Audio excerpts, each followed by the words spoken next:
नमस्कार। नई बात पेज पर आपका बहुत स्वागत है। गणेश चतुर्थी की बहुत सारी शुभकामनाएं आप सबको।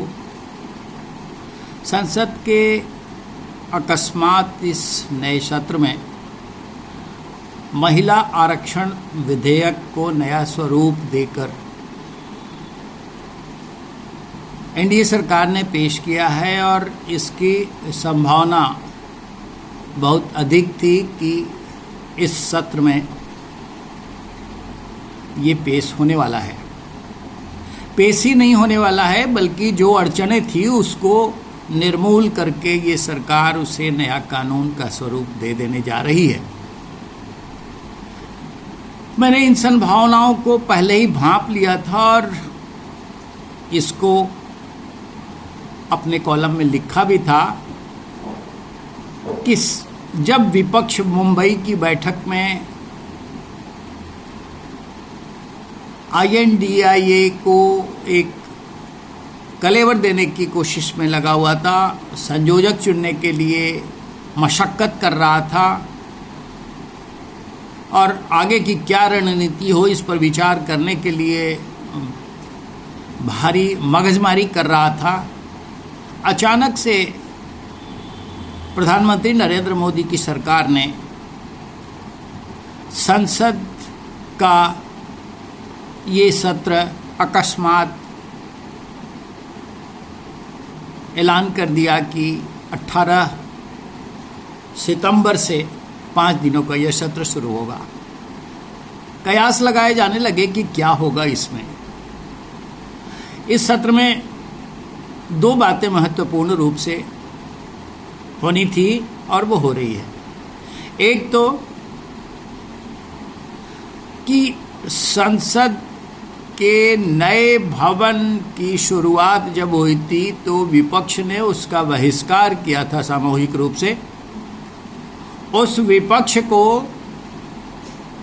अब नए भवन में जाने के लिए विवश कर देना ये इस सरकार का मकसद था, सो कर दिया।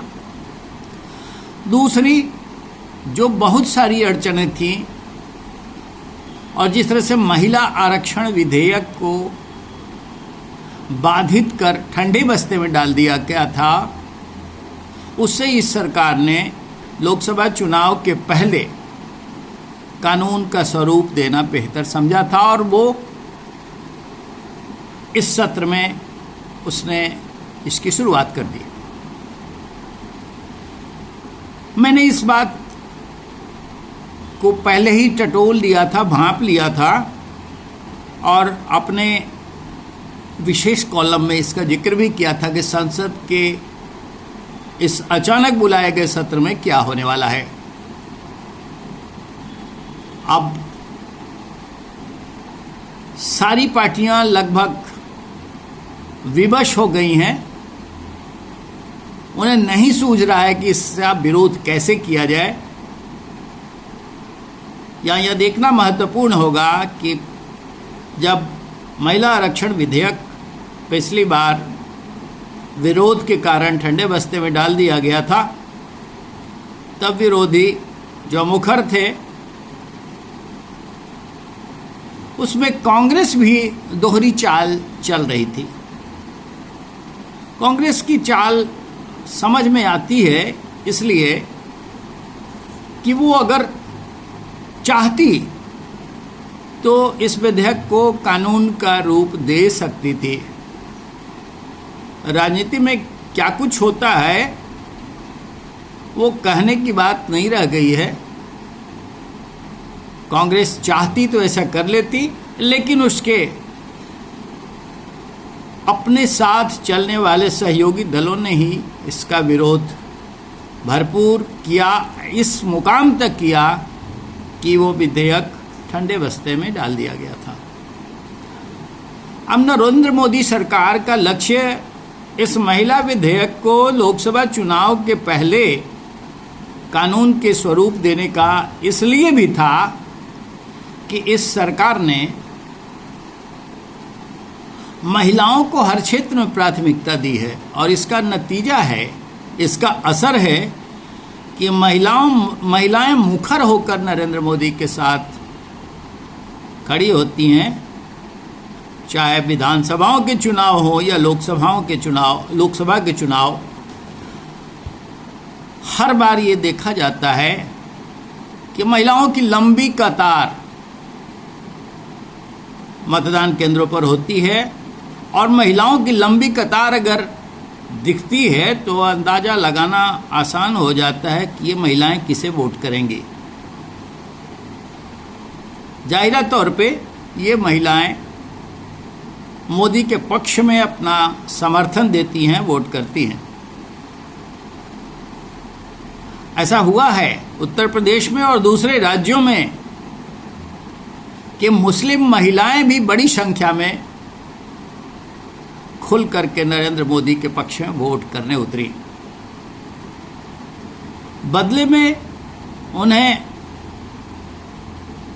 पुरस्कृत करने के लिए, उन्हें सम्मान देने के लिए इस सरकार ने महिलाओं को भी हर क्षेत्र में प्रश्रय दिया और प्राथमिकता दी। आप इसका उदाहरण समझ सकते हैं। सरकार की जितनी भी योजनाएं हैं जो सामाजिक पारिवारिक स्तर से लागू की जाती हैं, उनमें हर किसी की शुरुआत लगभग महिलाओं से होती है। जैसे उज्ज्वला योजना घर की गृहिणी के नाम से, प्रधानमंत्री आवास ऋण योजना घर की गृहिणी के नाम से, महिला के नाम से अगर मिलता है तो उसमें कई तरह की छूट मिलती है। अगर ऋण लेने जाते, अब बैंकों में जाते हैं घर की महिलाओं के नाम पे, गृहिणी के नाम पर, उसमें विशेष छूट दी जाती है, ब्याज दर कम हो जाता है। ऐसी अनेक सारी योजनाएं हैं जिनकी चर्चा आप कर सकते हैं। महिलाएं सीधे तौर पे लाभान्वित होती हैं, उसका असर दिखता है चुनाव नतीजों पर और सरकार को भारी बहुमत मिलता है। यहाँ तक कि महिलाओं में जितनी लोकप्रियता प्रधानमंत्री नरेंद्र मोदी की है बनिस्पत पुरुषों की, वो कहीं ज़्यादा है। स्वाभाविक है कि लोकसभा चुनाव के पहले सरकार महिलाओं को और ज़्यादा प्रमोशन के लिए, उनको और ज़्यादा बढ़ोतरी देने के लिए कोई न कोई कदम उठाती जिसका लाभ उसे भरपूर मिल सकता, और वो उसने किया। अब आप देखिए कि जो भी लोग इसके विरोध में खड़े हैं वो कितनी तादाद में हैं। राष्ट्रीय जनता दल आखिर क्यों विरोध कर रहा है, और नीतीश कुमार जदयू इसका समर्थन क्यों कर रहे हैं? इसको समझने के लिए बहुत गहराई तक जाना पड़ेगा। नीतीश कुमार ने पहले भी बिहार में महिलाओं को आरक्षण दिया है, इसका लाभ उनको मिला है। चुनाव में महिलाओं ने खुल करके उन्हें वोट किया, और कहीं दूसरे दलों के बनिस्पत महिला क्षेत्रों में उनके समर्थन, उनके साथ खड़े होने वाले की तादाद बहुत अधिक है। नीतीश कुमार ने, जदयू ने इस विधेयक का समर्थन किया है, तो इसके और भी मायने हैं।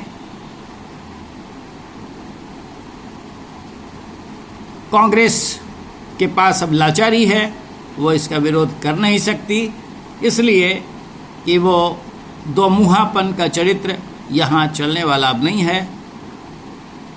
राष्ट्रीय जनता दल महिला आरक्षण में SC ST, अल्पसंख्यक और दूसरे तबकों को अलग से आरक्षण देने की वकालत करते हुए अपने विरोध के राग अलाप रही है, लेकिन ये समझ में आ जाता है कि उसका मकसद क्या है।